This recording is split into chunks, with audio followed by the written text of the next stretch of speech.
सिद्धेभ्यः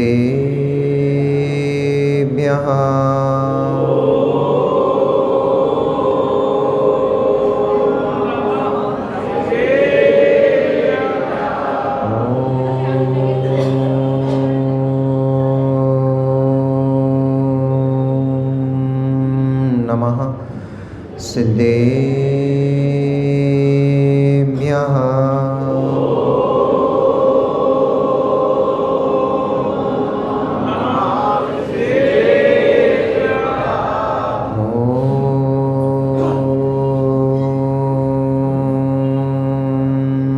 नमः सिद्धेभ्यः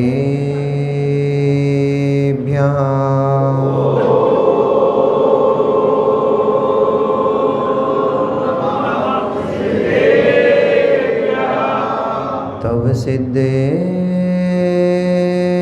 नय सिद्धे संयम सिद्धे चरित्र सिद्धेया नाणमिदंसनं मेया सिद्धे सिरिसा नमस्सामि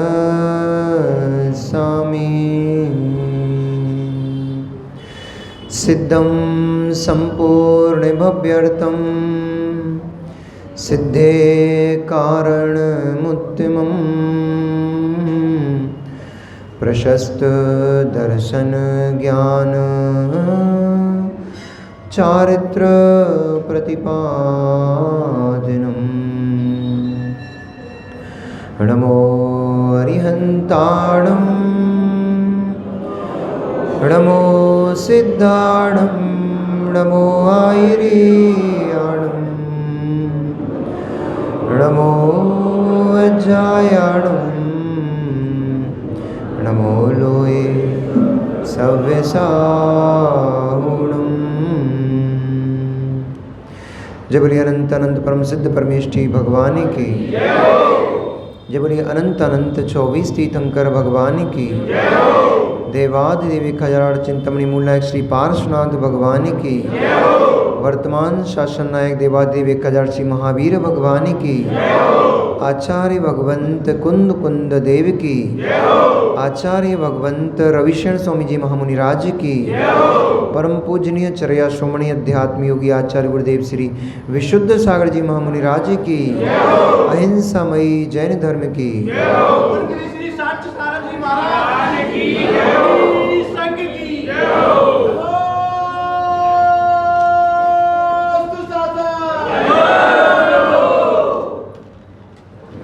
मनुष्यों,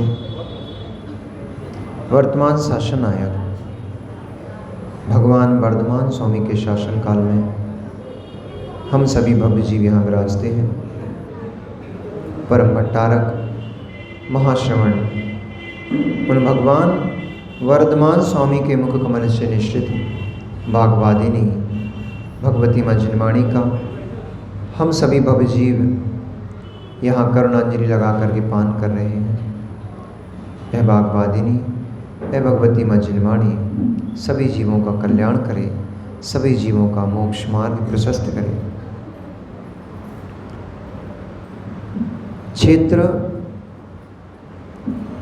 जीव को सुख प्रदान करता है, क्षेत्र जीव को दुख प्रदान करता है, और स्यात् न कोई क्षेत्र किसी जीव को सुख प्रदान करता है, न कोई क्षेत्र किसी जीव को दुख प्रदान करता है। क्योंकि सुख उन्हीं जीवों के पास होता है जिनके पलड़े में पुण्य होता है। प्रशस्त क्षेत्र पर भी वे ही जीव सुखी देखे जाते हैं जो पुण्य साथ में लेकर आते हैं, और अप्रशस्त स्थान पर भी वे जीव सुखी देखे जाते हैं जो जीव पुण्य लेकर आते हैं। प्रशस्त क्षेत्र पर वे जीव भी दुखी देखे जाते हैं जो जीव अपने पलड़े में पाप कर्म का बंधन करके रखे होते हैं, और अप्रशस्त क्षेत्र पर भी वे जीव दुखी देखे जाते हैं जो जीव पाप का बंध करके आते हैं।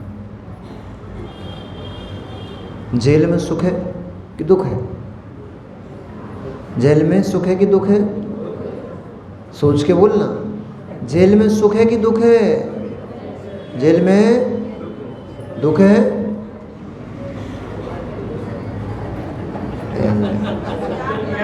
अब इसमें भी सोचने में पड़ गए, जेल में सुख है कि दुख है? दुख है। अरे मित्र, जेल में यदि दुख है तो फिर जेलर क्यों जाता है रोज रोज? उसको क्या बंधन है? जेल में यदि दुख है तो घर से छूटा हुआ जेलर सीधा जेल क्यों चला जाता है? वहाँ से बच के भागना चाहिए उसको। घर में सुख महसूस नहीं हो रहा उसको, जेल में सुख महसूस हो रहा है। और उसी जेल में पड़ा हुआ एक कैदी उस जेल में दुख का वेदन करता है। न जेल में सुख है न जेल में दुख है, क्योंकि जेल तो स्थान है, जेल तो स्थान है। जेल में सुख नहीं है, जेल में दुख नहीं है। उस जेल में जो कैदी बनकर जाता है वह दुखी होता है। उसी जेल में जो जेलर बन के जाता है वह दुखी नहीं होता, वह सुखी होता है। इसलिए मित्र, स्थान में सुख नहीं होता है। अष्टम भूमि ईसक प्राग भार भूमि जिसे सिद्ध शिला कहा जाता है, उस सिद्ध शिला में भी जीव दुख को प्राप्त होता है और उसी सिद्ध शिला में एक जीव अनंत अनव्यवाद सुखों को प्राप्त होता है। उस अष्टम भूमि में जिसे आप सिद्ध शिला के नाम से जानते हो, उस सिद्ध शिला में निगोदिया जीव रहता है कि नहीं रहता है? क्योंकि ऐसा ब्रह्मांड में कहीं भी स्थान नहीं है जहाँ निगोदिया जीव नहीं पाया जाता हो। सूक्ष्म जीव तो सब जगह भरे पड़े हैं। उस सिद्धिशिला जिस स्थान पर सिद्ध अव्याबाद सुख का भोगन करते हैं, अनंत कल्प काल तक, अनंत कालों तक वे जीव वहाँ सुख पाते हैं। उसी स्थान पर जिस स्थान पर वह सिद्ध परमात्मा विराजमान है, उसी स्थान पर एक निगोदिया जीव वहाँ पर एक श्वास में 8-10 बार मरण जन्म का दुख भोगन कर रहा है। स्थान में सुख है कि दुख है? स्थान में सुख है कि दुख है? स्थान में न सुख होता है ना दुख होता है। स्थान तो स्थान होता है, लेकिन स्यात् स्थान में भी सुख होता है, स्थान में भी दुख होता है। नाली में दुर्गंध होती है, नाली में दुर्गंध होती है तभी तो व्यक्ति की नाक सिकुड़ती है। मल बीभत्स होता है, मल में दुर्गंध होती है तभी तो जीव की नाक सिकुड़ती है। यदि मल में दुर्गंध ना होती तो जीव की नाक क्यों सिकुड़ती? और यदि मल में दुर्गंध से ही नाक सिकुड़ती है तो फिर सभी की नाक सिकुड़ना चाहिए, फिर सुअर उसको खाते क्यों मिलता है? इसलिए स्यात् बात को समझना पड़ेगा। जैन सिद्धांत को समझने के लिए स्यात् बात को समझना पड़ेगा। अनेक नयों की दृष्टि जब लगाओगे तब तत्व की विवेचना समझ में आ पाएगी। एक ही मान के बैठ जाते हो, इसलिए एकांत में चले जाते हो, इसलिए कष्टग्रसित रहते हो। एकांत से मान के बैठ लिया, जेल में तो कष्ट है, सभी एक मत होकर बोलने लग गए जेल में तो कष्ट है। जेल में कष्ट नहीं है, जेल में पड़े कैदी को कष्ट है, क्योंकि उस जीव ने पाप कर्म किया, उस जीव ने पाप कर्म किया।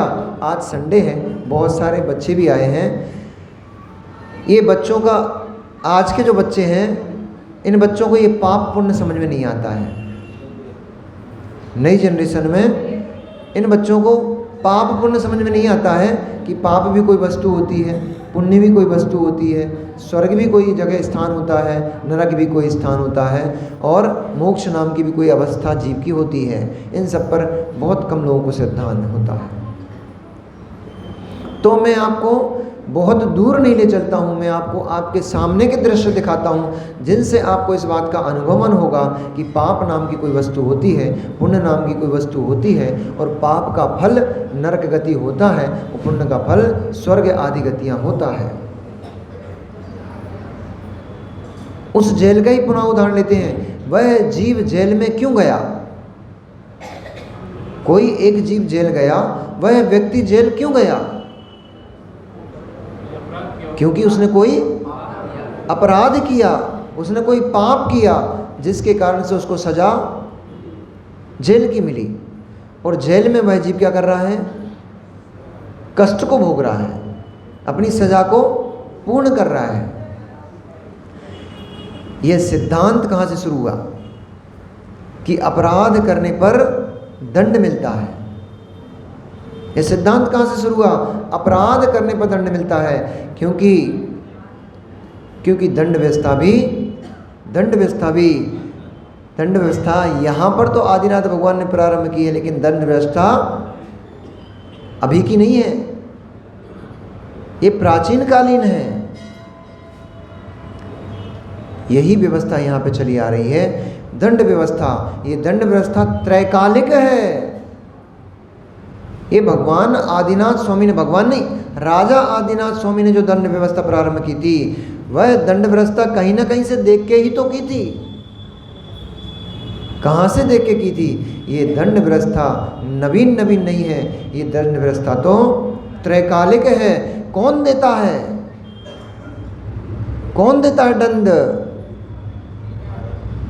तो कर्म जो आपने बंद करके रख लिया है, वह कर्म ही दंड देता है। और शायद कोई दंड नहीं देता है, आपका ही भाव कर्म है, वही आपको दंड देता है।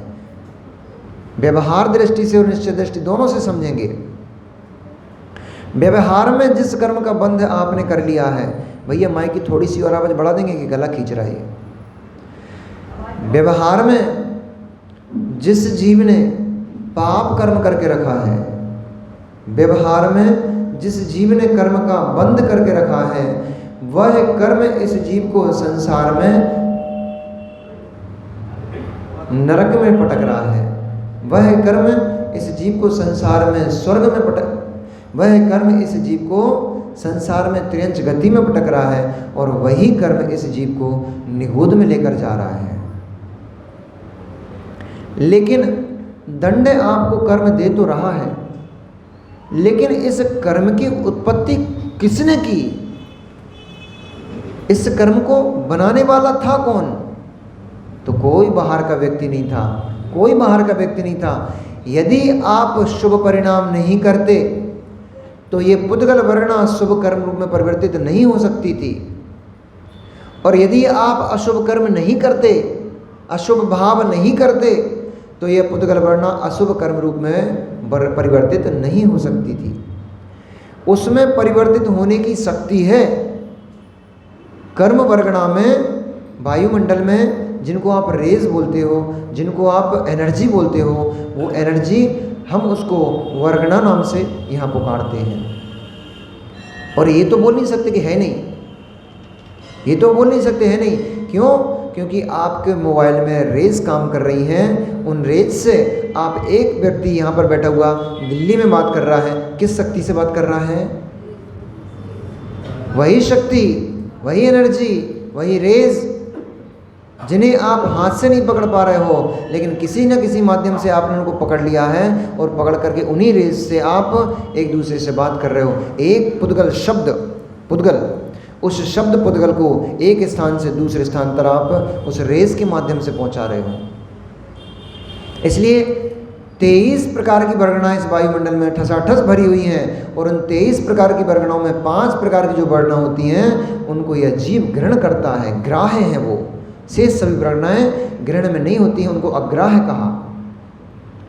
ऐसी उन वर्गणाओं से, उनमें एक कर्म वर्गणा होती है जो तरंग है, खासतौर से आज युवाओं के लिए है। तरंग है, वायुमंडल में एनर्जी है, तरंग है, लेकिन वह तरंग अपने से किसी शब्द को एक स्थान से दूसरे स्थान पर ट्रांसफर नहीं करती। जब कोई शब्द उस तरंग पे, फ्रिक्वेंसी पे आप उसको दोगे, तब वह उस एक शब्द को एक स्थान से दूसरे स्थान पर पहुंचाने का काम करता है। ऐसे ही वर्गणाएं इस वायुमंडल में ठसाठस भरी हुई हैं, कर्म वर्गणा भरी हुई है, लेकिन वह कर्म वर्गणा कभी किसी को बांधती नहीं है, किसी को परेशान नहीं करती वह वर्गणा। वह तो आप स्वयं जब मन से अथवा वचनों से अथवा शरीर से कोई भी प्रवृत्ति करते हो, चाहे शुभ प्रवृत्ति करो चाहे अशुभ प्रवृत्ति करो, जैसे ही मन वचन काय की कुछ भी प्रवृत्ति होती है वैसे ही आत्म प्रदेशों में परिस्पंदन होता है। परिस्पंदन मतलब वाइब्रेशन, मोबाइल का वाइब्रेशन होता ना, ऐसे ही आत्म प्रदेशों में परिस्पंदन होता है, वाइब्रेशन होता है। उस आत्म प्रदेशों के वाइब्रेशन से पुद्गल वर्गणा टकरा जाती है और टकरा करके जैसा आपका परिणमन होता है, शुभ रूप होता है तो वह वर्गणा शुभ कर्म बन जाती है, और अशुभ रूप परिणमन होता है तो वही वर्गणा अशुभ रूप परिणमन कर जाती है। और केवल परिणमन ही नहीं करती है, बदलती ही नहीं है, शुभ कर्म या अशुभ कर्म रूप नहीं बदलती है, बदल करके और आत्मा के प्रदेशों में चिपक जाती है, बंध जाती है। जैसे जैसे दूध में आपने मिश्री डाली, बूरा डाला और चम्मच से हिला दिया तो क्या हो गया? दूध और मिश्री, दूध और बूरा एक मेक हो गया, अब अलग अलग नहीं दिखाई दे रहा है। ऐसे ही कर्म की जो वर्गणा थी वो कर्म रूप में बदल करके और आत्म प्रदेशों में दूध और बूरे की तरह घुल मिल गई, अब एक मेक हो गई है। वो अलग अलग होने पर भी अब ऐसी घुल मिल गई है कि वो आप उसको पृथक नहीं देख पा रहे हो, पृथक नहीं कर पा रहे हो। ये पूरी कर्म प्रक्रिया है, ये पूरा कर्म सिद्धांत है। वही कर्म जो आपको आकर में बैठ गया। अच्छा एक बात बताओ, जिस व्यक्ति ने पाप किया था, जिस व्यक्ति ने जो जेल को पहुंचा है, जिस व्यक्ति ने किसी जीव को किडनैप किया था अथवा किसी जीव का घात किया था, तो जैसे ही घात किया था उसको तुरंत ही पुलिस ने पकड़ लिया था या कुछ समय लगा था? सोच समझ के बोलना, क्योंकि मैं आपको घेरने वाला हूं अभी। जैसे ही उसने किसी का मर्डर किया या किसी को अपहरण किया, किसी का द्रव्य छीन लिया था, तो पुलिस ने उसको तुरंत ही पकड़ लिया था या उसको पकड़ने में थोड़ा समय लग गया था? ये बात अपने कर्म सिद्धांत में क्यों नहीं लगाते हो मित्र? ये बात अपने कर्म सिद्धांत में क्यों नहीं लगाते हो? पूजा करके मंदिर से बाहर निकले नहीं, तुरंत फल चाहिए। माला फेर के बैठे नहीं, तुरंत फल चाहिए। 2 उपवास कर लिए, तुरंत फल चाहिए। हम तो इतनी पूजन करते हैं, हम इतने धर्मात्मा हैं, लेकिन हमारे साथ तो कुछ अच्छा हो ही नहीं रहा है, तुरंत फल चाहते हो। हमने इतने शास्त्र स्वाध्याय किए, स्वाध्याय परम तपः, और तब से कोई प्रभाव हमें ऊपर पड़ा ही नहीं रहा, कुछ फल इसका मिल ही नहीं रहा, तुरंत फल चाह रहे हो। अरे माँ, एक शिशु को जन्म देने में भी गर्भ धारण से लेकर के उसकी उत्पत्ति तक 9 महीने का समय लगता है। गर्भ धारण होते तुरंत पुत्र उत्पत्ति हो जाती है क्या? कि इधर गर्भ धारण हुआ माँ के अंदर और तुरंत दूसरे दिन या घंटे भर बाद पुत्र निकल के सामने आ गया? गर्भ धारण के बाद पुत्र उत्पत्ति में 9 मास का समय लगता है। धीरे धीरे वृद्धिंगत होता है, वह वीर्य, वह कलकल द्रव्य धीरे धीरे पकता है। पकते हुए उसमें गट्ठा बनता है, कड़क होता है, कड़क होकर के एक लौंदा रूप में बनता है। वो लौंदा होकर के फिर उसमें 5 फुंसे फूटते हैं, 5 स्थान निकलते हैं, जिनसे हाथ पैर और सिर बनते हैं। समय लगता है उसमें। वही फिर वृद्धिंगत होते हैं, सिर बड़ा होता है, उसमें आंखें बनती हैं, नाक बनती है, मुख बनता है, कान बनता, समय लगता है, तुरंत नहीं होता, समय लगता है। ऐसे ही जैसे कि एक बच्चे की उत्पत्ति में समय लगता है, उस कर्म को पकने में भी समय लगता है। चाहे अशुभ कर्म रूप हो चाहे शुभ कर्म रूप हो, उस कर्म को पकने के लिए थोड़ा समय लगता है। अब पहले से इतने सारे पोटली भर भर के नहीं, पहाड़ भरा भर के इतने बड़े बड़े कर्मों को अपने सर पे लाद के रखा है, और घंटे भर भगवान के सामने 4 से चटक चढ़ा है, 4 से द्रव्य चढ़ा है, और बोलते हो उतने बड़े पहाड़, इतनी सी हथौड़िया से इतना बड़ा पहाड़, विशाल पहाड़ को चटकाने का काम कर रहे हो, और कह रहे हो महाराज जी कुछ नहीं होता, टूटते नहीं, पहाड़ टूटते नहीं है। तोड़ने का प्रयास तो करो, हाथ में तुम्हारी हथौड़ी छोटी है। तुमने अभी मूवी आई थी ना, थोड़े दिन पहले एक मूवी आई थी, वो कौन सी थी जिसने पूरा पहाड़ काट के, माझी क्या नाम था? हम लोग गए थे वहाँ पे, उस पहाड़ी से निकले थे हम लोग, देखा था, क्या नाम था उसका? एक जन बोलो, माझी दा माउंटेन, माझी दा माउंटेन। वो पहाड़ी हम लोग क्रॉस करके आए, जिस पहाड़ी को माझी ने अपने हाथों से काटा था। कितने साल लगे थे? 22। कितने साल लगे थे? 22 वर्ष लगे थे उसको, उस पहाड़ी को काटने में। दशरथ माझी, हाँ, दशरथ माझी। उस व्यक्ति को उस पहाड़ी को काटने के लिए 10 वर्ष लगे थे, 22 वर्ष लगे थे, क्योंकि उसके पास बड़े इंस्ट्रूमेंट नहीं थे। छेनी, हथौड़ी और कुदारी फावड़े से उसने उस पहाड़ी को तोड़ा। ये उसका डेयरिंग था, ये उसका अपना विल पावर था कि इतनी बड़ी पहाड़ी को देखते हुए उसने हारा नहीं कि कैसे टूटेगी, लगा रहा। भले ही 22 वर्ष लग गए, लेकिन हार नहीं मानी तो पहाड़ी तोड़ डाली। ऐसे ही उस समय तो छोटा रास्ता निकाला था, फिर वही रास्ता, बैलगाड़ी का रास्ता, अब बहुत बड़े हाईवे के रूप में बदल गया है, बहुत बड़ा रोड बन गया है अब तो। पर 22 वर्ष तक उसने हार नहीं मानी थी। अरे मित्र, तुम तो 4 दिन में हार मान के बैठ जाते हो। हम इतना पूजन कर रहे हैं, इतनी भक्ति करते हैं, इतना उपास करते हैं, इतना धर्म कर रहे हैं, हमारे साथ कुछ अच्छा हो ही नहीं रहा है, हो ही नहीं रहा है। पहाड़ी इतनी बड़ी है, पहाड़ी इतनी बड़ी है, समय दो, समय लगेगा। लगे रहो मुन्ना भाई, लगे रहो उसको तोड़ने में, एक ना एक दिन अवश्य टूटेगी।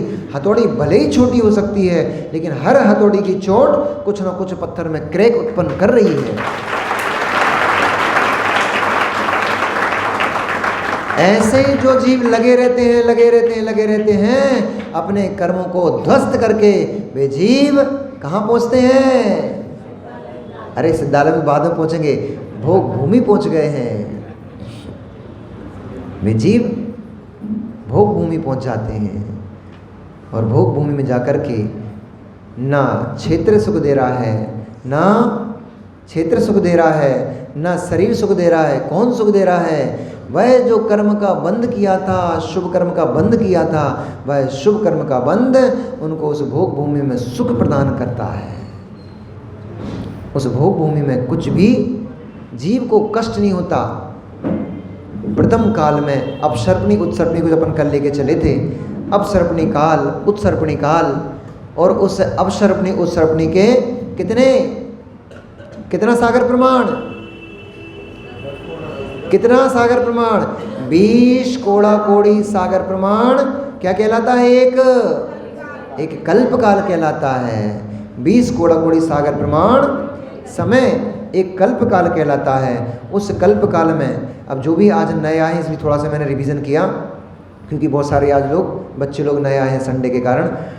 तो आपको बेटा सृष्टि का क्रम समझना है। आज राम कथा के माध्यम से भगवान महावीर स्वामी ने उपदेश दिया, और उसी उपदेश को गणधर परमेश्वरी गौतम स्वामी राजा श्रेणिक को प्रेषित कर रहे हैं। राजा श्रेणिक को बता रहे हैं कि हे राजा श्रेणिक, जैसा तुम राम का चरित्र जानना चाहते हो तो मैं राम का चरित्र तुमको कहूँगा, लेकिन वे राम कब उत्पन्न हुए और उस काल तक पहुँचने से पहले और कौन कौन से कालों का वर्णन हो चुका, कौन कौन से काल व्यतीत हो चुके, इसलिए सारी कथा को कहने से पहले मुझे, जैसे कल मैंने उदाहरण दिया था, मैंने नहीं, आचार्य भगवंत रविशरण स्वामी ने जैसे कल एक उदाहरण दिया था कि अगर बहुमंजिला इमारत तैयार करनी है, बहुमंजिला भवन तैयार करना है, तो उसके लिए नींव मजबूत करना पड़ती है, बेस मजबूत करना पड़ता है, नहीं तो भवन धस जाता है। इसके लिए राम कथा बहुत उच्च चारित्र है। उस चारित्र को कहने के लिए काल, द्रव्य, क्षेत्र आदि का मैं पहले बेस तैयार करूँगा, पहले भवन के वजन को झेलने लायक मैं नीचे पहले आधार मजबूत करूँगा। इसलिए मैं सबसे पहले तुम्हें काल द्रव्य की व्याख्या करता हूँ, और उस काल के द्रव्य की व्याख्या करते हुए आचार्य भगवंत ने यहाँ इस भरत क्षेत्र में काल के परिवर्तन के रूप में 2 काल बताए। जैसे कृष्ण पक्ष और शुक्ल पक्ष चलते हैं, उसी तरह से यहाँ क्षेत्र में अपसर्पणी और उपसर्पणी रूप 2 काल प्रवाहमान रहते हैं। जैसे कृष्ण पक्ष के बाद शुक्ल पक्ष आता है, पता है आप लोगों को क्या? नए बच्चों को पता है क्या कि कृष्ण पक्ष आता है फिर शुक्ल पक्ष आता है? नहीं पता क्या? माताओं क्या सिखा रहे हो? कम से कम अपने बच्चों को इतना तो सिखा के रखो कम से कम इतना तो सिखा पढ़ा के रखो, क्योंकि जब कृष्ण पक्ष शुक्ल पक्ष ही पता नहीं होगा तो जो आपके शाश्वत पर्व अष्टमी चतुर्दशी हैं वे कहाँ पता कर पाएंगे। और जब यही पता नहीं होगा तो वे जीव अष्टमी के दिन पर्व के दिनों में भी पाप करते मिलेंगे, और चतुर्दशी जैसे महान शाश्वत पर्व के दिन में भी पाप करते मिलेंगे, और पर्युषण दश लक्षण आदि जैसे पर्व महान पर्व आएंगे उनमें भी ये जीव पाप ही करते मिलेंगे। कम से कम इतना तो इनको बता के रखो। अब ये भी हमें बताना पड़ेगा कि महीने में 2 पक्ष होते हैं, एक कृष्ण पक्ष होता है और एक शुक्ल पक्ष होता है। कृष्ण पक्ष में अंधियारी रहती है, शुक्ल पक्ष में उजियाला रहता है। कृष्ण पक्ष में अधिक समय क्रम से प्रतिदिन अंधकार बढ़ता जाता है, और शुक्ल पक्ष में प्रतिदिन उजाला बढ़ता जाता है। ऐसे ही जैसे कृष्ण पक्ष में अंधकार बढ़ता जाता है, शुक्ल पक्ष में कम होता जाता है, अंधकार और उजाला बढ़ता जाता है। ऐसे ही अवसर्पणी काल में कालक्रम से सभी ऊंचाई, सुख और वैभव आदि सभी घटता जाता है, और उत्सर्पणी काल में यही सब चीज़ें धीरे धीरे वृद्धिंगत होती जाती हैं, बढ़ती जाती हैं। ये पूरा काल का क्रम चलता है। उस काल में सबसे पहले उत्सर्पणी काल की अपन यहाँ की व्याख्या देखते हैं। तो उत्सर्पणी काल में सबसे प्रथम जो काल होता है उस काल का नाम होता है सुषमा काल अथवा सुखमा काल। इसको प्रथम काल कहते हैं। यह प्रथम काल सुखमय होता है, इसका नाम ही सुखमा है, यानी वहाँ दुख नाम की कोई वस्तु तो होती ही नहीं, दुख नाम की कोई वस्तु होती नहीं। वहाँ तो जीवों को केवल सुख ही सुख होता है। और जो उन्होंने पूर्व में पुण्य कर्म किया था, इसलिए मैंने पहले पुण्य और पाप की व्याख्या की थी कि जिन जीवों ने पुण्य कर्म किया था वे पुण्य कर्म करके वे जीव उसमें केवल सुख का भोगन करने के लिए कितना 1 दिन 2 दिन महीने 2 महीने 4 महीने नहीं, साल 2 साल 10-50 साल नहीं, लाख 2 लाख करोड़ों वर्ष नहीं, 1 करोड़ वर्ष भी नहीं, 3 पल्ल की आयु के लिए जाते हैं। उत्कृष्ट आयु, 3 पल्ल की उत्कृष्ट आयु वहाँ की होती है। पल्ल को अब वो सभी ने सुना होगा, वो 2 कोस का गड्ढा, फिर उसमें बाल निकालो, है ना। तो पल्ल, पहले पल्ल बनता है, अद्धा पल्ल बनता है, फिर अद्धा पल्ल से व्यवहार पल्ल बनता है, फिर व्यवहार पल्ल से उद्धार पल्ल बनता है, फिर उद्धार पल्लों का फिर अद्धा सागर बनता है, फिर अद्धा सागर का एक सागर बनता है। कैलकुलेशन गड्ढे का, पल्ल का कैलकुलेशन में गड्ढे से शुरू होता है, ठीक है। फिर कभी अपन ये, क्योंकि समय कम रहेगा, कथा बहुत लंबी है, इसलिए 3 पल्ल यानी असंख्यात वर्ष चले गए उसमें, करोड़ 2 करोड़ 10-50 करोड़ नहीं, अनकाउंटेबल वर्ष उसमें निकल जाते हैं। इतनी आयु वहाँ पे जीवों की होती है, मनुष्यों और त्रियंचों की होती है वहाँ पर इतनी आयु। और कितने बड़े बड़े होते हैं, 6000 धनुष प्रमाण पहला जो काल होता है, वहाँ जीव की, व्यक्ति की ऊंचाई जो वहाँ पे भूमिया जीव होता है मनुष्य, उससे मनुष्य की आयु उत्कृष्ट अवगाहना हाइट 6000 धनुष यानी लगभग 3 कोस उत्कृष्ट अवगाहना। और घटते घटते फिर काल के जाते जाते व्यतीत होते हुए जब असंख्यात वर्ष निकल जाते हैं तब यही अवगाहना घटते घटते 2 कोस की रह जाती है, यानी 4000 धनुष की रह जाती है, यानी कि लगभग 2 कोस।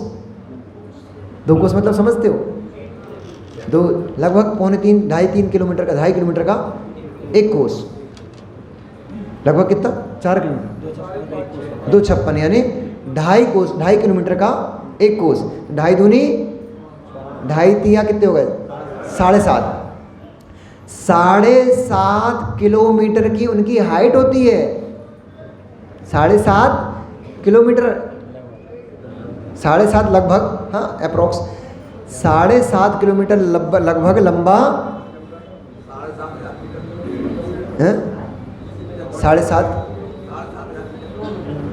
हाँ 6000 धनुष हैं, 3 कोस और 1 कोस में लगभग 2.5 किलोमीटर, तो 7.5 किलोमीटर लगभग अप्रोक्स लगा रहा है, क्योंकि आप लोग किलोमीटर समझते हो ना, कोस नहीं समझते, इसलिए उसको मुझको कन्वर्ट करना पड़ रहा है। तो लगभग 7.5 किलोमीटर लंबा व्यक्ति होता है। अब इसमें आश्चर्य नहीं समझना, क्योंकि अभी जैसे जितने बड़े बड़े अपन हैं तो ये हाइट अपन लोगों के लिए सामान्य लग रही है।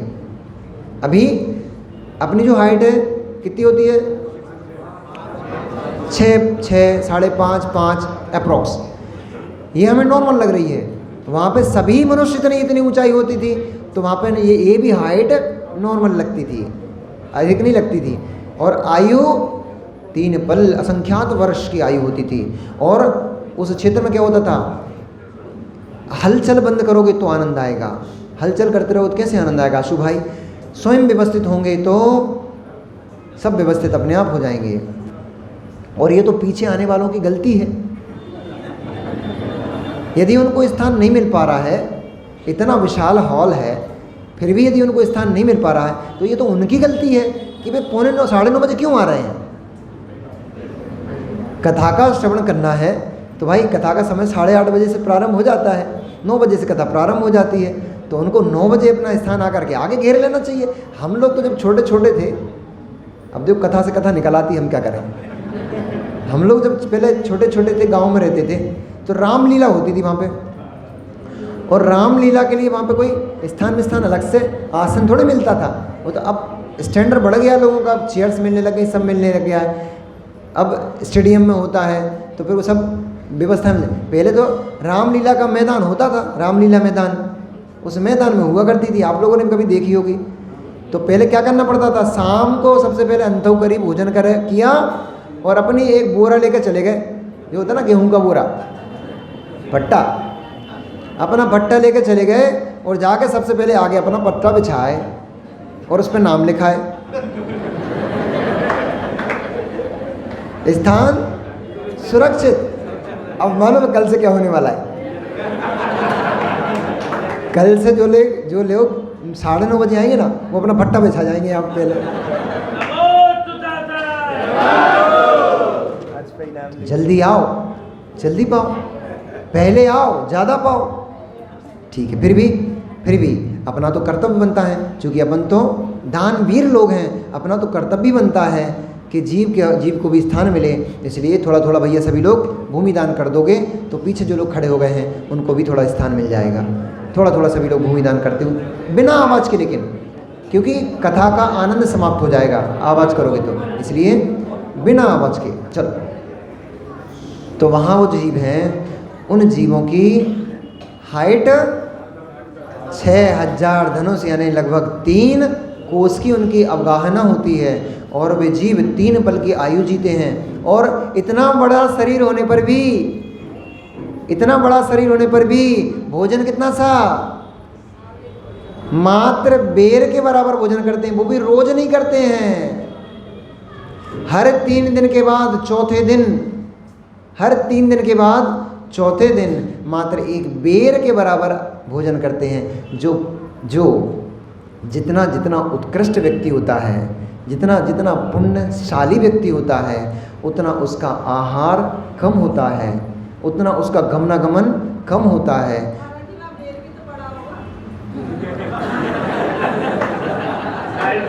बेर बड़ा हो सकता है वहाँ का, लेकिन ये एक आनुमानिक स्थिति बताई है। हाँ, हो सकता है वहाँ का इतना बड़ा बेर हो।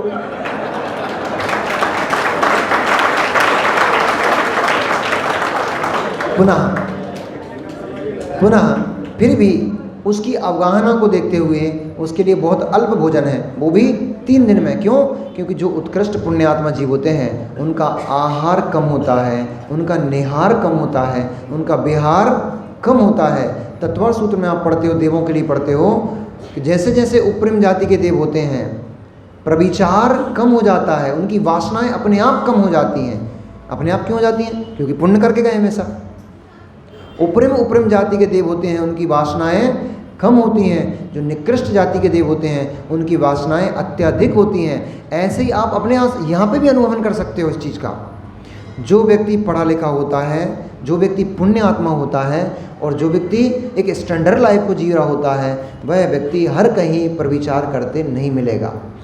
और जो हीन लोग होते हैं, झुग्गी झोंपड़ियों में रह रहे हैं, नाले के किनारे पड़े हुए हैं। ऐसे लोगों हर कहीं काम पीड़ा करते मिल जाएंगे, हर कहीं व्यभिचार करते मिल जाएंगे, हर कहीं बलगर बातें करते मिल जाएंगे। एक सभ्य पुरुष हर कहीं बलगर बात करते नहीं मिलेगा। मजाक भी करेगा तो स्टैंडर्ड मजाक करेगा, भद्दी अभद्र मजाक नहीं करेगा। ये पुण्यात्मा का लक्षण होता है।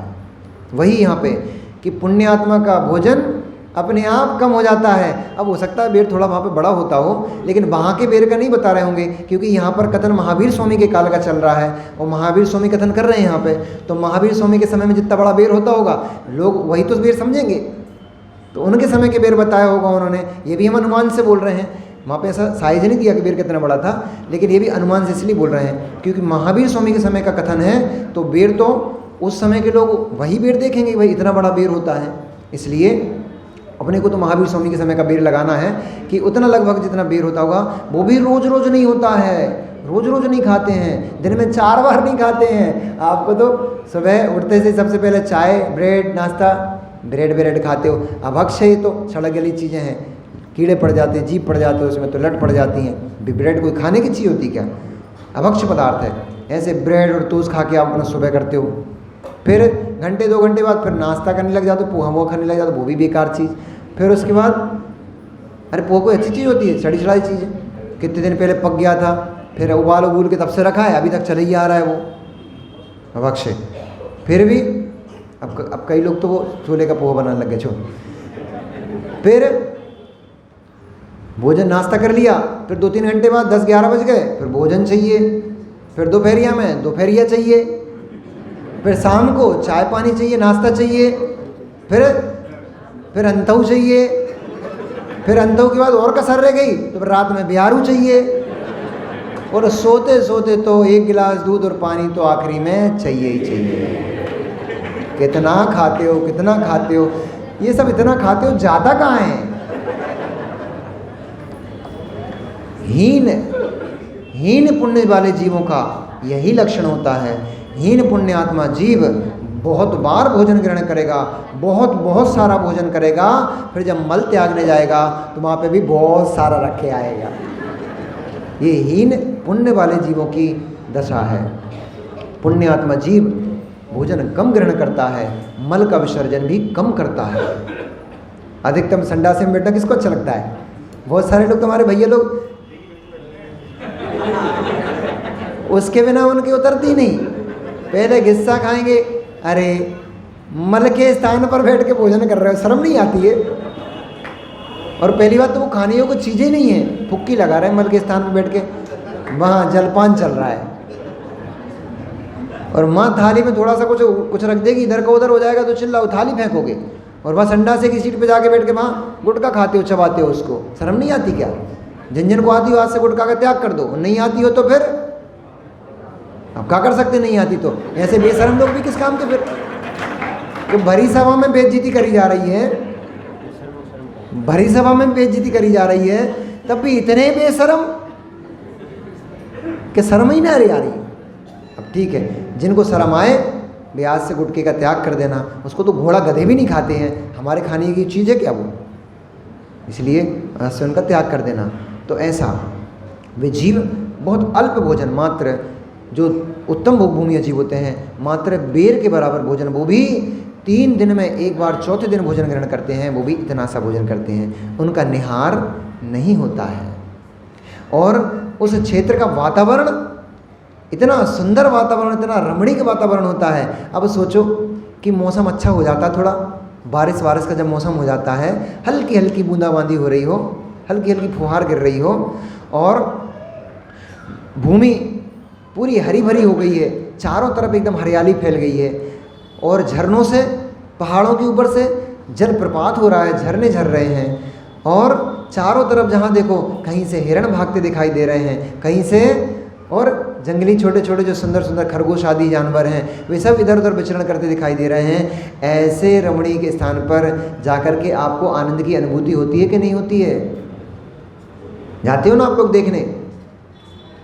1 घंटे 2 घंटे का उस आनंद को देखो कि इतने अच्छा रमणीक कोई स्थान हो जाता है, थोड़ी सी फुहार होती है, फिर तुरंत भैया की बाइक निकलती है लॉन्ग ड्राइव के लिए, आनंद आता है। ऐसा वातावरण उत्तम भोग भूमि में हर समय बना रहता है। वहाँ लॉन्ग ड्राइव पे जाने की जरूरत नहीं पड़ती। वहाँ पे तो जहाँ बैठोगे वहीं रमणीक स्थान होता है। वहाँ 4 अंगुल कोमल कोमल घास होती है। संपूर्ण क्षेत्रों में 4 अंगुल की कोमल कोमल घास होती है और वह घास परम आनंद को देने वाली होती है। अत्यंत कोमल होती है, सुगंध से भरी होती है, सुगंधित होती है।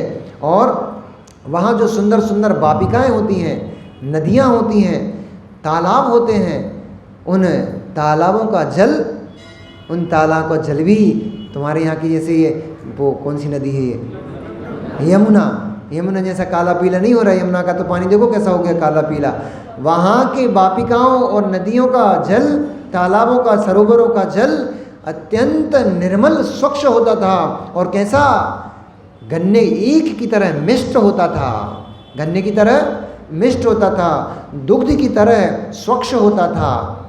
वहाँ बर्फबारी आदि नहीं होती हैं। आप लोगों को टेंशन लगी रहती है कि भैया अतिवृष्टि नहीं हो जाए, पानी गिर जाएगा, बाढ़ आ गई तो क्या होगा। अभी देखो जगह जगह कहीं कहीं बाढ़ आ रही हैं, बह रहे हैं, नगर के नगर, भवन के भवन बह गए। कहीं कहीं जगह तो भी सुनने में आया कि सपाट ही हो गया, मैदान ही हो गया, पूरा गांव ही मैदान हो गया। तो ऐसी अतिवृष्टि वहाँ पे नहीं होती है। ना अल्पवृष्टि होती है, ऐसा भी नहीं कि बारिश ही नहीं हो रही तो ये छिपी टोला में बारिश ही नहीं हो रही है तो गर्मी पड़े जा रही है। ऐसा भी वहाँ पे वातावरण सुरम्य वातावरण होता है।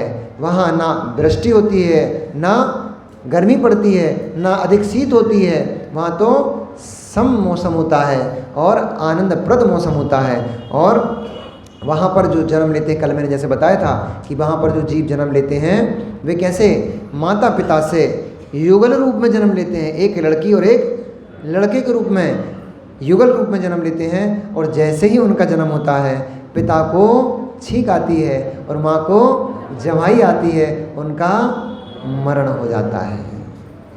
आयु पूर्ण करके, अल्पायु नहीं होती उनकी, अकाल में नहीं मरते हैं। अंतिम समय में जब उनका मरण समय निश्चित हो जाता आ जाता है, अंतिम समय में उनको पुत्र पुत्री की उत्पत्ति होती है। बाकी पूरे समय में उत्पत्ति एक ही बार होती है, बार बार भी नहीं होती है। तो पुत्र पुत्री को जन्म देते हैं और दे करके वे दोनों युगलिया मृत्यु को प्राप्त हो जाते हैं। मर करके कहाँ जाएंगे? पूरे जीवन भर उन्होंने कितने सारे भोग डाले, कितने सारे उन्होंने रमणीक स्थान घूम डाले, कितने कितने स्थानों में उन्होंने घूमा। मरकर कहाँ जाते हैं वे जीव? अब सब लोग सोच रहे हैं इतना सब करा तो नरक जाएंगे।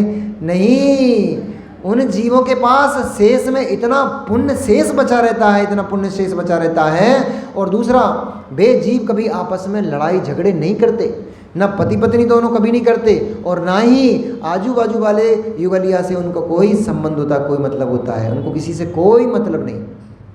वे पति पत्नी अपने में ही मस्त रहते हैं, घूमते फिरते रहते हैं, मौज मनाते रहते हैं। और सारी व्यवस्था उनकी, जैसे कल बताया था, 10 प्रकार के कल्प वृक्ष होते हैं। उनको कुछ कमाना नहीं पड़ता। अभी बेचारे बच्चों को कितनी मेहनत करना पड़ती है। अभी पढ़ाई करेंगे, फिर जॉब करने जाएंगे, वहाँ बेचारे बॉस इनको घेरेगा, सुबह 8 बजे से बुलाएगा, रात को 8 बजे छोड़ेगा, 12 घंटे नौकरी कराएगा, तब जा कर के ये 1,50,000 रुपये महीने कमा पाएंगे। वहाँ पे कुछ भी नहीं करना पड़ता, ना रोटी कमाने के लिए, ना भोग कमाने के लिए, ना मकान दुकान कुछ होती नहीं वहाँ पे। मकान दुकान वाली जरूरत नहीं पड़ती। मकान भी कल्प वृक्ष से मिल जाते हैं, भोजन कल्प वृक्ष से मिल जाता है, वस्त्र कल्प वृक्ष से मिल जाते हैं। उनको जो भी आभूषण पहनना होते हैं सब कल्प वृक्ष से मिल जाते हैं। जो भी इंस्ट्रूमेंट वाद्य यंत्र आदि चाहिए होते हैं, बांसुरी ढोलक वोलक जो भी चाहिए पड़ते हैं, वो सब कल्प वृक्षों से उनको प्राप्त हो जाते हैं। उनको तो वहाँ पर किसी भी प्रकार की कोई वस्तु की अभाव नहीं होता है। हर वस्तु का वहाँ पर उनको लिए सद्भाव होता है। और वहाँ पर जो वृक्ष होते हैं वे कल्प वृक्षी उन सभी जीवों की सभी आवश्यकताओं की पूर्ति को करते रहते हैं। ऐसा वहाँ भोग भोगते हुए जीव अपने अंतिम समय में एक पुत्र युगलिया को जन्म दे करके मृत्यु को प्राप्त हो जाते हैं। और वहाँ पर विकलेंद्रीय नहीं होते, यानी 2 इंद्रिय, 3 इंद्रिय, 4 इंद्रिय जीव वहाँ पर नहीं होते।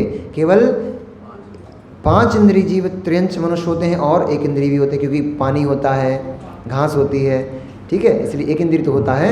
लेकिन विकलेंद्रिय 2 इंद्रिय, 3 इंद्रिय, 4 इंद्रिय जीव वहाँ पर नहीं होते हैं।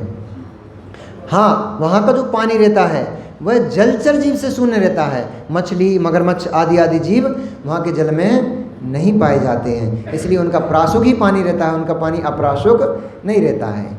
ठीक है। और ज्योतिरांग नाम के वहाँ पे कल्प वृक्ष होते हैं, उनसे हमेशा हमेशा प्रकाश फैला रहता है, तो कभी वहाँ पे अंधेरा होता ही नहीं, इसलिए वहाँ पर रात दिन का भेद नहीं होता। समय बीतता जाता है, समय बीतता जाता है, और बीतते बीतते जैसे आयु पूर्ण होती है, वे जीव युगलिया को जन्म देते हैं, और युगलिया को जन्म करके मरण करके वे जीव नियम से स्वर्ग में ही जाते हैं, क्योंकि समता परिणामी जीव होते हैं। अखिलेश भैया, ये बहुत गजब की बात है। सारी साधना एक तरफ रखी है, सारी साधना एक तरफ, समता परिणाम एक तरफ, और कितनी घोर घोर तप करते रहो, लेकिन परिणाम संक्लेशित बने हैं, आपका तप निरर्थक हो जाएगा। कितनी ही घोर घोर तपस्या करते रहो, कितने ही कष्ट में, मतलब व्रत करते रहो, उपवास करते रहो, अपना कितने ही अपने जीवन को, अपने शरीर को कष्ट देते रहो, कितने ही उपसर्गों का सहन करते रहो, कितने ही परिचय आदि को झेलते रहो, लेकिन परिणाम समता परिणाम नहीं है, परिणामों में निर्मलता नहीं है, आपका सारा तप, सारा अनुष्ठान व्यर्थ हो गया। और अल्प साधना भी करते हो, इसलिए ये मुनिराज अल्प समय में कर्मों की क्षपणा करके और मोक्ष को प्राप्त कर लेते हैं, केवल ज्ञान को प्राप्त कर लेते हैं। क्यों? असंख्यात नहीं, अनंत भवों में पाप कर्म करके इकट्ठे किए थे, पाप कर्मों को इकट्ठा किया था, लेकिन एक भव में केवल उत्कृष्ट जिन मुद्रा को धारण करके और भावलिंगी मुनिराज बन करके आत्मानुभूति को लेते हुए संपूर्ण कर्मों की क्षपणा कर देते हैं। उपसंभाव, सबसे बड़ा तप उपसंभाव। 80 प्रहार हो, वसूले से छील दिया जाए, चाहे सर में माथे में कीले ठोक दिए जाए, चाहे सिगड़ी सर पर रखकर आग लगा दी जाए, चाहे सियालनी पैर खा ले, चाहे शेरनी पेट फाड़ दे, चाहे दुष्ट देव उठा करके पर्वत से फेंक दे नीचे, शरीर टुकड़े टुकड़े हो जाए, तब भी ये धन्ना ते भगवंता, धन्य है इन दिगंबर मुनिराजों की परिचय सहन करने की क्षमता और अपने अंदर की वितरागता। ये मुनिराज किंचित मात्र भी अपने मन में विकार को उत्पन्न नहीं होने देते हैं, अपने मन को विचलित नहीं होने देते हैं। अभी आपने घटना देखी, एक शर्मनाक और दर्दनाक घटना। चौथे काल में तो हमने ऐसी घटनाओं को सुना था, और कसाईयों का समय जब इस भारत भूमि पर था, जो क्रूर लोग थे उनका समय जब इस भारत भूमि पर था, उन्होंने मुनिराजों को काट काट के फेंक दिया। 700 मुनिराजों के गले काट कर फेंक दिए थे इस भारत भूमि पर। वो समय भी आया था, वो समय निकल गया, लेकिन अभी भी पूरे भारत देश में क्या, पूरे विश्व में प्रत्येक जीव को स्वतंत्र जीने की स्वतंत्रता है, और प्रत्येक संप्रदाय को स्वतंत्र अपने धर्मों को स्वीकारने की, धर्मों को मानने की स्वतंत्रता है। पर क्या जैन संप्रदाय को अपने धर्म को स्वतंत्र रूप से मानने की स्वतंत्रता नहीं है क्या? आज भी ऐसे क्रूर लोग हैं, कैसे उनकी रूह कांप नहीं उठती है, कैसे उन जीवों के हाथ ऐसे दिगंबर तपोधनों के ऊपर उड़ जाते हैं कि टुकड़े टुकड़े करके शरीर को फेंक दिए। धिक्कार के योग में जीव हैं, धिक्कार के योग। और जो जीव जिन्होंने ये कृत्य किया वे तो नियम से नरक के ही भाजन होंगे, क्योंकि दिगंबर मुनिराज के ऊपर उंगली भी कोई उठाता है, उस जीव को नरक का बंद हो जाता है। और विश्वास ना हो तो सारे इतिहास उठा करके देख लो, चाहे श्रेणिक को उठाकर देख लो, चाहे कोड़ किसको हुआ था, श्रीपाल के जीव को उठा करके देख लो, चाहे जितने भी और बहुत सारी कहानियां कथाएं हैं, एकमात्र टोकरी कचड़े की फेंक दी थी तो 700 कोड़ी हो गए थे। टोकरी मात्र फेंक दी थी कचड़े की और 700 ने ताली बजा दी थी तो 700 कोड़ी हो गए थे। कितने कैसी ऐसी कहानियां भरी पड़ी हैं। जब जब दिगंबर मुनिराज के ऊपर उपसर्ग हुआ है तब तक उन जीवों की दुर्गति ही दुर्गति हुई है। एक रानी का कथन आता है, दिगंबर मुनिराज को देख करके उनके अपमान कर दिया था, उनको देख करके मात्र ये बोल दिया था, ओ कौन सा नंगा घिनावना प्राणी मेरे सामने से निकल गया मेरे रूप में, बाधा उत्पन्न कर दी। उसके प्रभाव से क्षण मात्र में भी मुनिराज जंगल वापस नहीं पहुंच पाए थे और रानी कोढ़ी हो गई थी। पूरे चेहरे का उसका कोढ़ टपकने लग गया, गलित कुष्ठ चेहरे में लग गया था, वो पूरा चेहरा टपकने शुरू हो गया था। मुनिराज जंगल भी नहीं पहुंच पाए थे। और केवल ये चौथे काल की घटनाएं नहीं है, पंचम काल में भी, पंचम काल में मैंने अपनी आंखों से ये चमत्कार देखे हैं कि जिन व्यक्तियों ने मुनिराज की अवहेलना की है, जिन व्यक्तियों ने मुनिराज के ऊपर उपसर्ग किया है, वे लोग कुमरण को प्राप्त हुए। मेरी आंखों के देखते देखते वे लोग कुमरण को प्राप्त हुए हैं। जिन जिन जीवों ने मुनिराज की निंदा की, जिन जिन जीवों ने मुनिराज की निंदा की, वे बड़े बड़े विद्वान होकर भी, शास्त्र के ज्ञानी होकर वे अपना मल ही चाटते मिले अंत में। इसलिए भैया सेवा कर पाओ तो करना,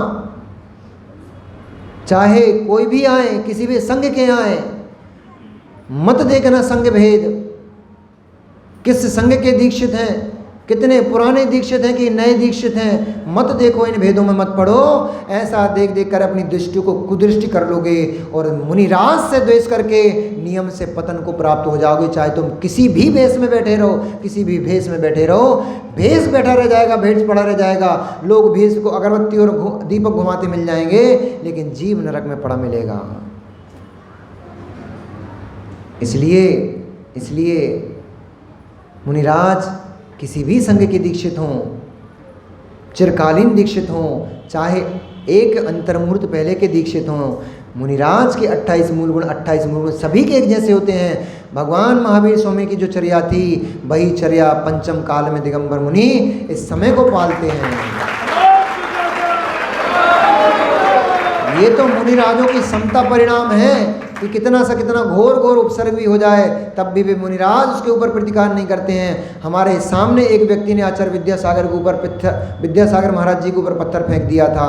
आचार्य भगवंत गुरुदेव विद्यासागर जी महामुनिराज ने जैसे ही लोगों ने उसको पकड़कर मारना पीटना शुरू कर दिया, तुरंत लोगों को हटाया, दूर हटाया, बोले नहीं, वह जीव अज्ञानी है, उसको नहीं मालूम है क्या कर रहा है। तुम उस जीव को मार करके तुम पाप के भाजक क्यों बनते हो? उसका उपसर्ग करना उसके लिए पाप बंध का कारण है, उसको क्षमादान देना ये श्रावक हमारा कर्तव्य है। और यहाँ तक नहीं, आचार्य विशुद्ध सागर के ऊपर भी एक व्यक्ति ने उपसर्ग किया, उनको बहुत गालियाँ सुनाई। आचार्य गुरुदेव ने जब वो गालियाँ सुना रहा था, बहुत सारे लोग भिड़ के आ गए उसको।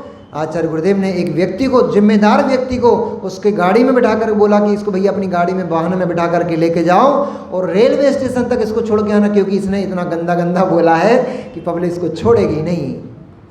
इसलिए रेलवे स्टेशन दूसरे गांव से आया था, तो उसको स्टेशन तक छुड़वाया, उसकी टिकट कटवाई और बोला वो उसका गंदा बोलना, उसका तिरस्कार करना, ये उसकी अज्ञानता है। लेकिन हम अज्ञानी नहीं हैं, हम तो ज्ञानी हैं, उसको क्षमादान देना ये मुनि का कर्तव्य है। दिगंबर मुनिराज पर तो कष्ट होते आए हैं, उपसर्ग होते आए हैं, लेकिन वास्तव में देखा जाए तो ऐसे निर्गंध तपोधनों से ही ये भारत भूमि सुशोभित हो रही है और भारत में धर्म टिका पड़ा है। ये मुनिराज, दिगंबर मुनिराज इस भारत भूमि से यदि शून्य हो जाएंगे, इस भारत देश में अनाचार और अत्याचार के अलावा कुछ भी नहीं बचेगा। इन निर्गंथों से इस देश की शोभा है, इन निर्गंथों से, इन मुनिराजों से, इन तपस्वियों से इस देश में आचार की प्रवृत्ति हो रही है, देश सुरक्षित बचा है। आज भी आपका देश महानता को प्राप्त है। सारे देश जब भी अध्यात्म की बात आती है, तब भी सारे देश टकटकी लगा करके केवल एक भारत देश की तरफ देखते हैं। और अध्यात्म को देने वाला अगर परम गुरु कोई है, उसका नाम भगवान महावीर है।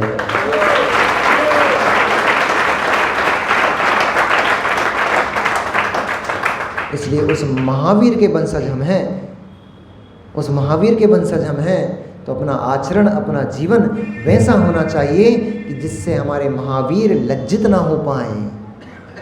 हमारा चाल चलन, हमारा आचरण, हमारा उठना बैठना, हमारी जीवन शैली ऐसी होना चाहिए कि महावीर लज्जित ना हो पाए। आपके आचरण को देख करके छाती ठोक के कोई बोल दे, सीना ठोक के कोई बोल दे, ये जैन संप्रदाय का बच्चा है, महावीर का चेला है।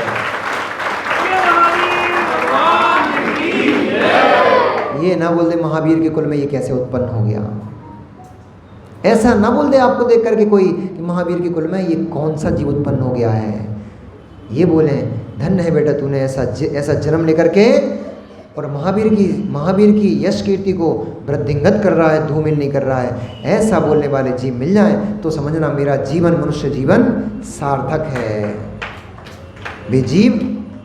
वे जीव कषाय परिणति नहीं रखते हैं, उत्तम चारित्र के धारक होते हैं। उत्तम चारित्र के धारक होने से वे जीव नियम से स्वर्ग भूमि में जाकर के फिर स्वर्गों के सुख भोगते हैं। यहाँ पर सुख भोग के गए, पल्ली की आयु यहाँ भोग के गए, और जाकर के वहाँ सागरों परंत सुख का भोगन करेंगे। नंदीश्वर देव की वंदना करेंगे, सुमेरु पर्वत का जाकर भगवान का अभिषेक करेंगे और महा पूजा का अनुष्ठान किया करेंगे।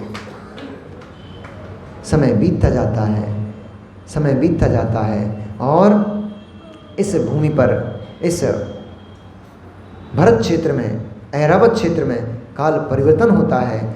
वह पहला काल बीतते बीतते कितना समय होता है? 4 कोड़ा कोड़ी सागर तक।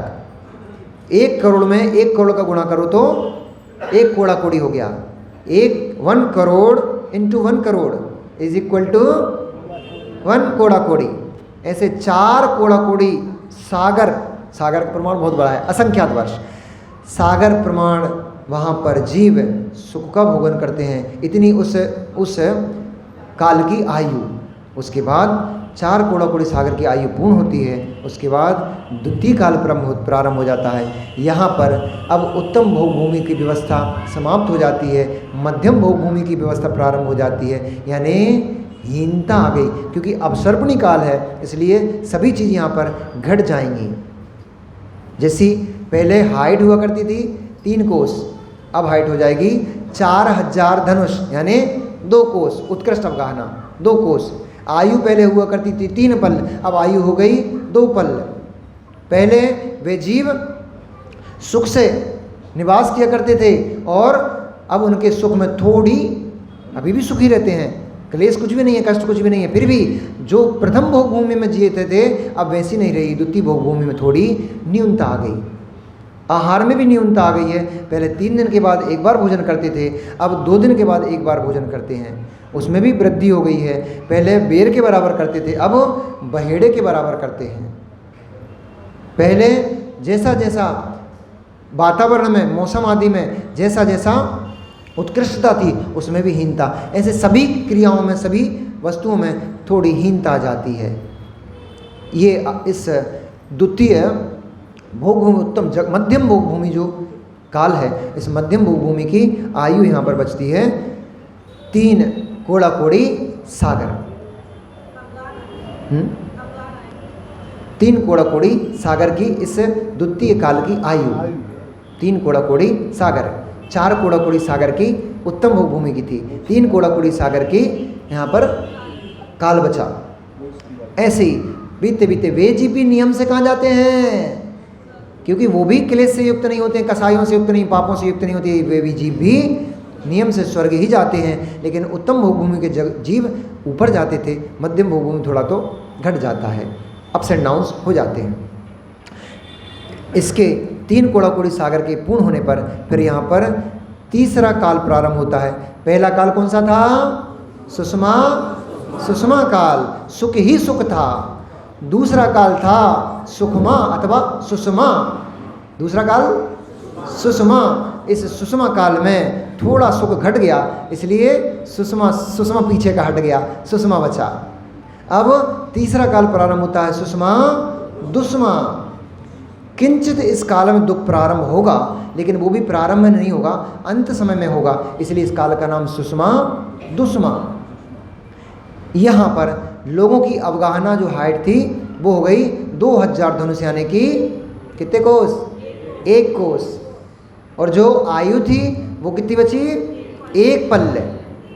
और जो वहाँ पर भी सुखों का थोड़ा थोड़ा अभाव होने लग गया, कम होने लग गया। और यहाँ पर भी जो युगलिया होते थे उत्तम भोग भूमि जैसे मध्यम भोग भूमि में और मध्यम भोग भूमि जैसे ही जघन्य भोग भूमि में बच्चों के जन्म देने का क्रम वही था, जन्म देते थे और मृत्यु को प्राप्त हो जाते थे। काल बीतता गया। जब लगभग 40-45 कुछ समय बचता है, 1,42,000 वर्ष कम, 1 लाख वर्ष पूर्व जब समय बचता है, उतने समय पहले यहाँ पर भोग भूमि का जघन्य समय जाता है। जघन्य भोग भूमि का भी जघन्य समय, अंतिम समय जाता है। उस समय पर यहाँ पर जीवों को कष्ट होना प्रारंभ हो जाता है। और जो कल्प वृक्ष थे, जिन कल्प वृक्षों से इनको भोग की सामग्री प्राप्त होती थी, वे कल्प वृक्षों की आभा कमज़ोर पड़ने लग जाती है, मंद पड़ने लग जाती है। तो जैसे उत्तम भोग उनको प्राप्त होते थे, वैसे उत्तम वृक्ष अब वो नहीं दे पाते। जो भी सामग्री मांगते थे, पहले जैसे मान लो इतनी मांगी तो उतनी मिलती थी, फिर दूसरे में उतनी जितनी मांगते तो उससे थोड़ा कम मिलने लग गई, हीन मिलने लग गई। अब तो लेकिन मांगो ज़्यादा, मिलता कम था, इसलिए बहुत कष्ट होने लग गया। कष्ट होने लग गया तो फिर समय परिवर्तित हो गया, और जैसे जैसे कष्ट होने लग गया वैसे वैसे फिर यहाँ पर अंतिम समय में 14 कुलकरों की उत्पत्ति हुई। जब ऐसी व्यवस्था होने लग गई कि कल्प वृक्ष मंद पड़ गए, फिर आवश्यकताओं की पूर्ति नहीं होने पा रही थी, तो फिर लड़ाई झगड़े होने लग गए, एक दूसरे से द्वेष करने लग गए।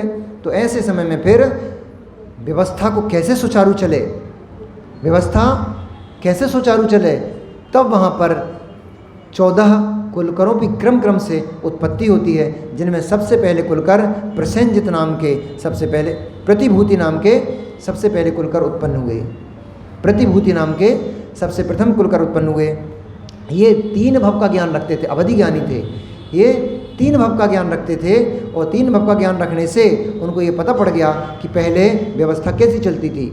तो इसलिए उन्होंने क्या किया कि कल्प वृक्षों को क्षेत्रों में बांट दिए। भैया अभी तो ये होता था कोई भी कहीं भी जाके कहीं भी कल्प वृक्ष से ले लेता था सामान। अब उन्होंने पूरब, पश्चिम, उत्तर, दक्षिण रूप कल्प वृक्ष विभाजन कर दिया कि पूरब के लोग पूरब के कल्प वृक्ष यूज करेंगे, पश्चिम के लोग पश्चिम के कल्प वृक्ष करेंगे, उत्तर के लोग उत्तर के कल्प वृक्ष करेंगे, दक्षिण के लोग दक्षिण के कल्प वृक्ष। इस प्रकार से विभाजन किया। इनके बहुत इनके समय असंख्यात वर्षों का जब इनका समय बीत गया, तब फिर दूसरे नंबर के सनमति नाम के कुलकर उत्पन्न हुए। उन्होंने भी विभाजन में और विभाजन किया। फिर तीसरे क्षेमंकर नाम के कुलकर उत्पन्न हुए। इन कुलकरों को मनु भी बोलते हैं। हिंदू धर्म में, हिंदू परंपरा में मनु के नाम से इनको जाना जाता है। तो ये क्षेमंकर नाम के कुलकर हुए। फिर जैसे ही और विभाजन हो गया, अब क्षेत्र क्षेत्र में हो गए, यहाँ तक पहुँचते पहुँचते क्षेत्रों में विभाजन हो गया। मध्य प्रदेश वाले मध्य प्रदेश के करेंगे, उत्तर प्रदेश वाले उत्तर प्रदेश का करेंगे, बिहार वाले बिहार का करेंगे, ऐसे क्षेत्रों में विभाजन हो गया। और फिर इनके बाद फिर सीमंकर नाम के कुलकर उत्पन्न हुए। फिर उसमें भी वर्ग बंटने लग गए, डिस्ट्रिक्ट बन गए, संभाग बन गए। ये सब पूरी व्यवस्था कहाँ, जैसी आपके यहाँ चलती है ना संभाग क्षेत्र आदि की, वैसी वहाँ पे भी चली थी। तो संभाग आदि हो गए। फिर सीमंदर नाम के हुए, उन्होंने और विभाजन करवा दिया। फिर चतुष्मान नाम के उत्पन्न हुए। इनके समय में पहले जो ज्योतिरंग देव कल्पवृक्ष उनकी ज्योति खूब हुआ करती थी, तो पहले सूरज चंद्रमा का भेद नहीं था। लेकिन जैसे ही वो ज्योतिरंग मंद पड़ गए तो सूर्य दिखाई पड़ने लगा, चंद्रमा दिखाई पड़ने लगा, तो लोग भयभीत हो गए। कभी देखा ही नहीं था ये क्या आ गया, भयभीत हो गए। भयभीत होकर के वे चतुष्मान नाम के जो कुलकर थे, भागे भागे सभी प्रजा उनके पास पहुंची और उन्होंने निराकरण किया कि ज्योतिरंग नाम के जो कल्पवृक्ष थे, इनकी आभा मंद होने से ये सूर्य हैं, ये विमान है, ये देव के विमान कहलाते हैं, ये ज्योतिष के देव होते हैं। उन ज्योतिष के देवों के ये विमान हैं। भयभीत होने की आवश्यकता नहीं है, ये आपके उपकार के लिए ही हैं। ये उदित होंगे तो आपको प्रकाश मिलेगा, और ये ढल जाएंगे तो आपको अंधकार का सामना करना पड़ेगा। इसलिए ऐसा उन्होंने उपदेश देकर के प्रजा को शांत किया। और इनके बाद फिर यशस्वी, विपुल, अभिचंद्र, चंद्रमान आदि आदि कुलकर मनु उत्पन्न हुए। इन्होंने क्रम से कल्प वृक्षों का और क्षेत्रों का विभाजन करते करते अंत में ये स्थिति पड़ गई कि बेलाओं से, जैसे पहाड़ के विभाजन हो जाते हैं ना भैया, आपके विभाजन कैसे घर में विभाजन हो जाते हैं। एक बड़ा सा हॉल था, उसमें 4 दीवार खींच दी कि जी ये दीवार छोटे बेटे की, ये क्षेत्र छोटे बेटे का, ये बड़े बेटे का, ये मझले बेटे का, ये संजले बेटे का। एक ही में विभाजन हो गया। ऐसे एक कल्प वृक्ष में ही झाड़ियों के द्वारा विभाजन कर दिए। अब इस झाड़ी से इस झाड़ी तक के इतने लोग यूज करेंगे, इस झाड़ी से इस झाड़ी तक इतने लोग यूज करेंगे। इस प्रकार से कल्प वृक्षों का अंत समय तक विभाजन हो गया। अंत में प्रसेनजित नाम के 13वें कुल उत्पन्न हुए और उनके बाद सभा का प्रजा का पालन करने वाले अंतिम मरुदेव नाम के कुलकर उत्पन्न हुए, जिनका नाम नाभिराय, मरुदेव नहीं, मरुदेवी तो उनकी पत्नी का नाम था। नाभिराय नाम के कुलकर उत्पन्न हुए, जो कि भगवान आदिनाथ स्वामी के पिता थे। उनके समय में मात्र एक कल्प वृक्ष बचा था, जो भी उनके आंगन में था। से सभी कल्प वृक्ष नष्ट हो गए थे। त्राही त्राही मचने लग गई। लोग भूख से व्याकुल होने लग गए, प्यास से व्याकुल होने लग गए, क्योंकि जानते तो कुछ थे ही नहीं। अभी तक तो सब हाथों हाथ मिलता था। इसलिए इन बेटा बेटियों को कुछ सिखा कर रखो, अम्माओ इनको बनाना सिखा दिया करो, नहीं तो फिर रोएंगे ये लोग बाद में। पराए घर जाके कहेंगे हमें तो कुछ बनाना आते नहीं, भैया होटल से ले आओ, लड़ाई झगड़े होंगे।